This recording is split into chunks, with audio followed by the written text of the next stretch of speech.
ইচ্ছে গোয়ালন্দ ঘাট দেখবে। তাজমহল, মথুরা, বৃন্দাবন, গয়া, কাশী নয়, গোয়ালন্দ ঘাট। কি আছে ওখানে ছাই ছাতা কে জানে।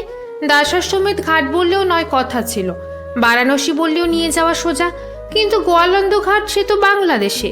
সেখানে যাওয়া ঝকমারি, পাসপোর্টের ভিসার হ্যাপা, অনেক বোঝানোর পর মা বুঝলো না। কাশ্মীর নিয়ে যেতে চাইলাম, তাও যাবে না। আন্দামানেও যাওয়ার ইচ্ছে নেই। জগন্নাথ মন্দিরও সে দেখবে না। মায়াপুরে নতুন ইস্কন মন্দির দেখতে পারতো। এসব কোনো কিছুই ওনার পছন্দ নয়। তার এক বায়না, গেলে গোয়ালন্দই, নইলে কোথাও নয়। ওনার যা বয়স, কোথাও নিয়ে যাওয়া রিস্ক। তার উপর হার্টের রোগ, শ্বাসকষ্ট, হাঁটু ব্যথা। অগত্যা অনেক কাঠখড় পুড়িয়ে শ্যামলী বাসে ঢাকা। ওমা, ঢাকায় এসে আর এক বায়না, সে মৈতপাড়া যাবে। কাউয়া মোড়া স্নান যেখানে হয় ওখানে যাবে। তুইতাল যাবে। কাউয়া মোড়া স্নান পাওয়া গেল। অনেক কষ্টে মরা ইছামতির তীরে তুইতালে গুনবিচাঁদের আখড়া পাওয়া গেল, কিন্তু মৈতপাড়া পাওয়া গেল না। মাকে নাকি ফরিদপুরের ঝাইকান্দা চর থেকে ধরে এনে 7 বছর বয়সে এই গ্রামে বিয়ে দেওয়া হয়।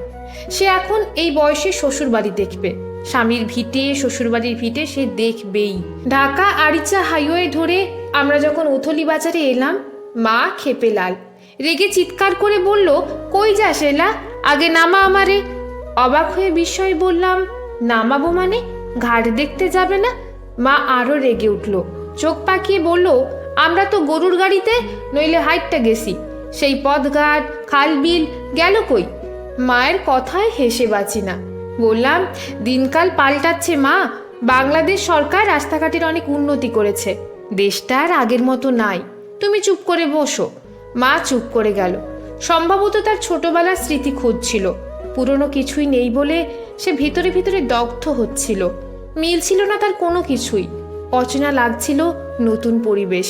অবশেষে আসা গেল গোয়ালন্দ ঘাটে। নেমে মা একগাল হাসি দিল, চোখ মুছে বলল, ওই তো পদ্মা, রাক্ষসী পদ্মা, দেখ শিখা, রাক্ষসী পদ্মা। চারিদিক দেখে মনে হলো না এখানে কিছু আছে দেখার। আর 10টা ঘাট যেমন হয় তেমনি। বড় বড় বাস যাত্রী নামিয়ে স্টিমারে তুলছে, সেটাই অনেকে দাঁড়িয়ে দাঁড়িয়ে দেখছে, উপভোগ করছে। মা সব কিছু দেখে হতাশ হয়ে ঠোঁট উল্টে বলল, নাই, কিচ্ছু নাই। সেই ঘাট নাই, সেই মানুষজন নাই, গয়নার নৌকা তো একটাও দেখি না শিখা, কই গেল সব? বুঝলাম, মা তার কিশোরীবেলার সময়টাকে খুঁজছে। তার দেখা তখনকার সময়ের নায়ক মাঝিদের খুঁজছে। সেই গাছপালা, নদীর বাঁক, ইলিশ ধরা জেলে, দূরের ছোট ছোট নৌকোর দুলুনি, এসব খুঁজছে। হঠাৎ মা বলল, শিখা চল তোরে, নদীর পার ধইরা একটু হাইটটা যাই। একটা নিম গাছ আছিল ওইখানে, সেইখানে আসে নাকি দেখা আসি। কি কাণ্ড! একটা ঘাট, একটা নিম গাছ দেখার জন্য ভারত থেকে বাংলাদেশের এই প্রান্তের অঞ্চলে আসা। এই না হলে আবেগ, এই না হলে বাঙালি। আমার হাসি পেয়ে গেল। হেসেই বললাম, এতদিন পর সেই গাছ এখনো আছে নাকি? মা কোনো কথাই শুনল না। আমরা হাঁটতে হাঁটতে উত্তরে অনেকটা চলে এসেছি নদীর পার ধরে। এইটুকু পথ আসতে মা অন্তত 3 জায়গায় দাঁড়িয়ে রেস্ট নিয়েছে। ইনহেলার নিতে হয়েছে। একটা জায়গায় এসে মা চিৎকার করে উঠল, উচ্ছ্বাসে বলল, এই তো সেই জায়গা। ভালো করে তাকিয়ে দেখলাম, একটা ছোট্ট খাল মতো বেরিয়ে গেছে পদ্মা থেকে পশ্চিমের দিকে। না, কোনো নিম গাছ টাছ নেই। ছোট্ট মতো কয়েকটা বাবলা গাছ আছে নিজেদের মতো দাঁড়িয়ে। হঠাৎ মা বসে পড়ল পা ছড়িয়ে, তাকিয়ে রইল পদ্মার দিকে অপলক দৃষ্টিতে।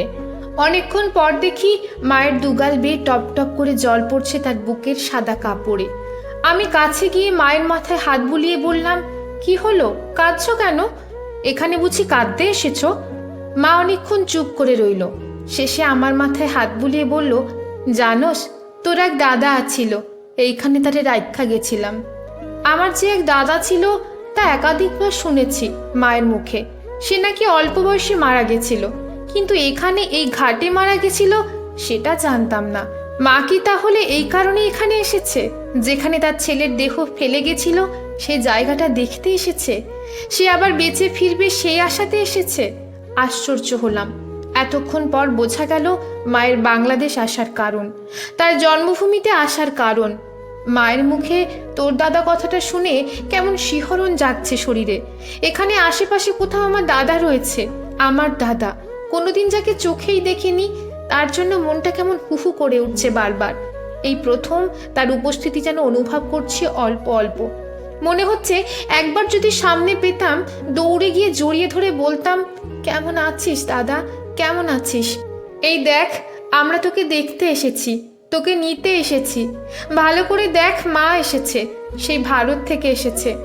মা আবার বলতে শুরু করেছে, অরে দেখতে এইখানে আইসি রে মা, আমার পোলা, আমার সমর। মায়ের চোখ অনেক দূরে চলে গেছে। ওই যে বোঝাই স্টিমারটি ধীরে ধীরে অদৃশ্য হয়ে মিলিয়ে যাচ্ছে যেখানে, ঠিক সেখানে। কেমন ছিল দেখতে? খুব সুন্দর বুঝি? কি হয়েছিল তার? আবার জিজ্ঞেস করলাম মাকে। মায়ের আবার শ্বাসকষ্ট হতে শুরু করেছে বোধহয়। বেশি কথা বললে এরকম প্রায়ই হয়। আমি সতর্ক হয়ে গেলাম, বললাম ঠিক আছে, পরে শুনবো, চলো আগে ঢাকা যাই। মাকে থামানো গেল না। খানিকটা দম নিয়ে আবারও বলল, পথে সেনারা তোর বাবারে গুলি কইরা মারলো, তুই তখন পেটে। সমরে কোলে কইরা এইখানে পলাইছিলাম, পাটের জমিতে সারা দিন ছিলাম। পোলাটার গায়ে কি জ্বর কি জ্বর। একটু থেমে চোখ মুছে মা আবারও বলল, জানোস সমর হাঁটতে চলতে পারতো না, কথা কইতেও পারতো না, লালা ঝরতো খালি মুখ দিয়া। এখানে আইসা বুকের ধন আমার মইরা গেল, বাঁচাইতে পারলাম না। বুকের মধ্যে পোলাটা আমার মইরা গেল বলেই আবার হাউ হাউ করে কাঁদতে লাগলো। আগে যদি জানতাম মা এখানে এসে এত কষ্ট পাবে, হারগিস আনতাম না। হঠাৎ মা তার হ্যান্ড ব্যাগ থেকে হাতে তৈরি একটা ছোট্ট মাটির পুতুল বের করে বলল, যা আঁচল ভিজাইয়া একটু জল আন, ওরে একটু স্নান করাই, যা তাড়াতাড়ি যা। পুতুলটির দিকে তাকিয়ে আমার চোখ দিয়ে অজান্তেই টপ টপ করে জল পড়তে লাগলো। ওর যে দুটো হাত নেই, মা ওই পুতুল কোথায় পেল, কবে বানালো কে জানে। মা আবারও বলল, যা আঁচল ভিজাইয়া একটু জল আন, তাড়াতাড়ি যা। এখান থেকে পদ্মার জল অনেকটা দূরে। ধীরে ধীরে নেমে এলাম ঢালু বেয়ে। পদ্মা যেখানে নিঃশব্দে বয়ে চলেছে, মাথায় সারা শরীরে জল ছিটিয়ে ভালো করে আঁচল ভিজিয়ে মায়ের দিকে তাকিয়ে দেখি পুতুল বুকে ঘাসের উপর শুয়ে পড়েছে। পড়ি মরি দৌড়ে কাছে গিয়ে চিৎকার করে বললাম, এই দেখো আঁচল ভিজিয়ে জল এনেছি মা, দাদার জন্য জল এনেছি, দেখো উঠে বসো, জল এনেছি মা। অনেকবার ডাকলাম, বারবার ডাকলাম, এই দেখো আঁচল ভিজিয়ে জল এনেছি, উঠে বসো, দাদাকে স্নান করাবে না, জল খাওয়াবে না, উঠে বসো। মায়ের মনে হয় ঘুম পেয়েছে, খুব খুব ঘুম পেয়েছে। সম্ভবত ঘুমিয়ে গেছে ছেলের কোলে, চিরদিনের জন্য, অনন্তকালের জন্য। কলমে বাবুরাম মণ্ডল, পাঠে রুম্পা বিশ্বাস।